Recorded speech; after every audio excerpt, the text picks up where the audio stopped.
The scripture is the first chapter of Mark, 21 to 28, and it's on page 35 of the New Testament. Listen to the word of the Lord. They went to Capernaum, and when the Sabbath came, he entered the synagogue and taught. They were astounded at his teaching, for he taught them as one authority, and not as the scribes. Just then there was in the synagogue a man with an unclean spirit, and he cried out, "What do you have to do with us, Jesus of Nazareth? Have you come to destroy us? I know who you are, the Holy One of God." But Jesus rebuked him and said, "Be silent and come out of him." And the unclean spirit, convulsing him and crying with a loud voice, came out of him. And they were all amazed, and they kept on asking one another, "What is this? A new teaching with authority?"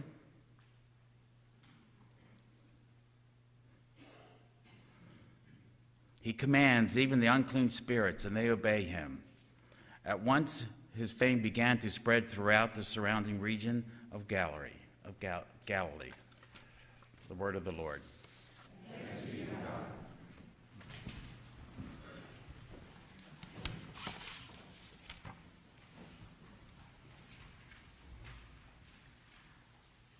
After seminary and before serving in a church as a pastor, I spent 3 weeks at the Taizé community in France. This means I lived at the community, worked at the community, doing the daily chores I was assigned, worshipped at the community 3 times a day with others who were there and with the guests, other guests, and I participated in the daily Bible study at the community that was offered for guests. One of those 3 weeks at Taizé was spent in silence. At Taizé, one has an opportunity, if one chooses, to spend a week in silence. This means living separately from the rest of the community, eating meals in silence, but still worshiping with the whole community 3 times a day. I embraced that week spent in silence and relished it. I used the silence to think and pray about next steps in life and to listen intently to God's voice. This was me being silenced, but it was a silence that was sought out and yearned for. It was intentionally entered into silence. Growing up in my family of origin, we were expected to keep our emotions in check. Too much noise was noise pollution. Too many tears were hysteria. And too much excitement was being out of control. In my family, it was important to be in control of oneself at all times. And this was a trait that was highly valued, and when one of us was not in control, my father would lower his enormous hand in such a way as to motion silence, or pull it together now. This was the way my father silenced his 4 children when he thought it necessary to do so. This was imposed silence. Do you remember several years back when the TV show Britain's Got Talent was popular and everyone was talking about Paul Potts and then later Susan Boyle? Does anyone remember those? Some? Okay, there was Paul Potts and Susan Boyle, and they had these remarkable singing performances on that TV show. Both of them were from lower-class homes in Britain. They were working in a factory or perhaps in low-wage jobs. Neither looked like great singers. Both were frumpy at best. When each one appeared on the show, they dazzled the audience and the judges with their brilliant singing. The judges were silenced, unable to utter anything because of these staggeringly gorgeous performances. This describes being silenced at the sheer wonder and amazement of it all, or we could call it staggering silence. My father-in-law was awarded the Virginia Outstanding Faculty Award. This means he's been recognized for his teaching and impact on students over the course of his nearly 50 years as a professor. His classes on Shakespeare and good gifts and theater and arts have impacted many students at Harvard, at the University of Chicago, at the University of Minnesota, and at George Mason University, such that his students sit silently in class, eager to learn from their professor. He's one whom they acknowledge teaches with authority and wisdom. This describes being silent before one whose wisdom you want to hear. I'll call it an absorbing silence. I offer these 4 examples, different examples of being silenced, choosing to be silenced, imposed silence, staggering silence, and absorbing silence, as a frame of reference for the incredible story that Jack read to us about the demon being silenced that begins Jesus' teaching ministry in Mark's Gospel.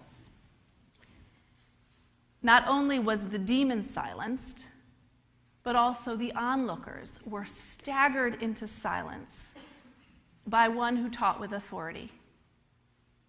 This is how New Testament professor Paul Berge tells the story.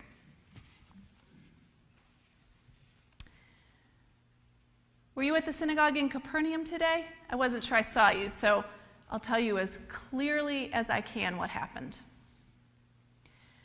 I can only explain that something occurred that has never, ever happened before in our hometown synagogue where our people gather together.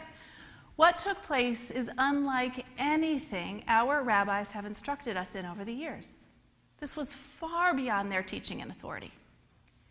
Shabbat worship started out like the routine, normal gathering. We all came with the usual expectation. Now, don't get me wrong, our rabbis are faithful interpreters of the Torah as they instruct us in the word of the Lord. But their teaching does get to be routine. Everything was progressing as usual. The prayers, the psalms, the reading of the Torah. When a newcomer immediately entered the synagogue and began teaching and instructing us with a new authority. His authority was not as our scribes. And when I use the word authority about his teaching, you know that the word also includes the power to exorcise demonic spirits. I'm still in shock as to what happened next. Immediately, a deranged person screams out. No one in the synagogue had any sense this was coming. It appears an unclean spirit had identified this rabbinic-like teacher as one who had authority to exorcise and call him out by name. What have you to do with us? Jesus of Nazareth, have you come to destroy us? The voice was a shrill, demonic-like scream. How did this spirit know the name of the rabbi from Nazareth? Did the voice really assume that this teacher has the authority to exorcise demonic or unclean spirits? The scream continued with words of blasphemy using the name of God. I know who you are, the Holy One of God.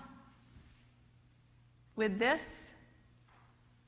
silence came over the entire congregation, the entire synagogue. The rabbi named Jesus from the hill country of Nazareth sensed the offense of these words, the identity of the Holy One of God. He addressed the man, he rebuked him, which likewise silenced the entire synagogue. Be silent. Come out of him, he said.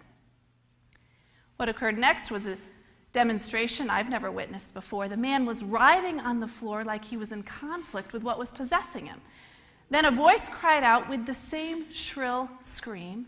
the unclean spirit came out of him, and he appeared to be calm. He stood up in his right mind and looked as normal as any of us. Needless to say, we were all amazed and staggered into silence. We whispered to one another, "What is this? A new teaching? With authority, he exorcises a demon-possessed person?" This is what took place on Shabbat. The people were stunned, shocked, amazed, and silenced by Jesus' authority.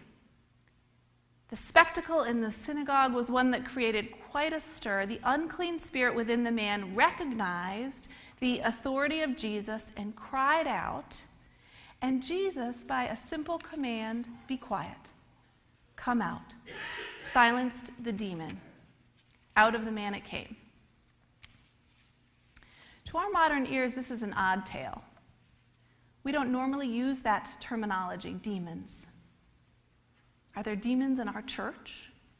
Are there demons in our lives? Are there even such things as demons? The Reverend Richard Fairchild, in his sermon on this passage, has a helpful way of making sense of demons.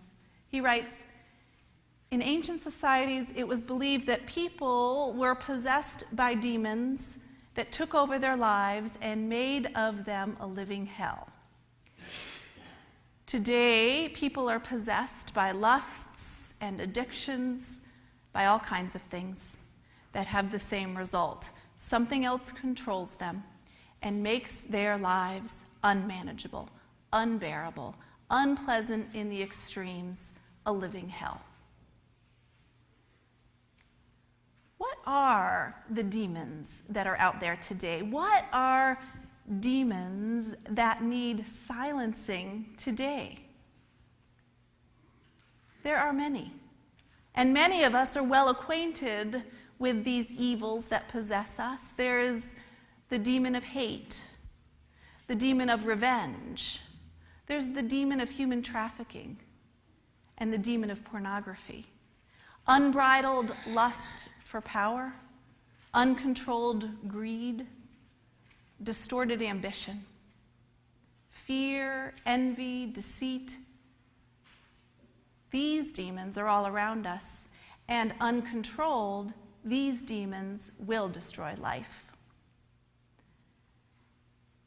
I imagine many of us can think about and name demons we wrestle with in our own lives and in society. Which of these demons in your lives and in mine need silencing? There are demons that are the source of darkness and confusion that seem to emanate from certain folk and cause one to want to back away and avoid them, or to pray over them with someone that has a good understanding of the powers of both good and evil. But this isn't the only silencing that we read about in the gospel lesson today.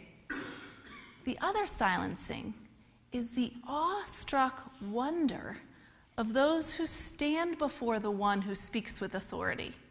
Those in the presence of this authority experience something they have never in their lives known before. This is the authority of Jesus Christ, and he is the authority over the demons and over the forces that bind and control. Jesus has the power and the authority to banish and silence evil, and he uses this authority as he begins his earthly ministry. On our own, we don't have the strength or ability to defeat the social and spiritual evils around us and within us, because we are powerless over the demons that afflict us. But in our passage for today, we learn that Jesus came to destroy evil, and evil knows it. Jesus has the authority to teach and heal. He has the power to cast out demons and to grant new life to those who will receive it. And Jesus even gives those who follow him and who believe in him and trust in him that authority. In Mark 3, it says this about the first disciples. Jesus appointed 12, whom he also named apostles, to be with him and to be sent out to proclaim the message and to have authority to cast out demons. How do we tap into that authority? How do we recognize that authority today? Are we still even silenced and in awe by this authority?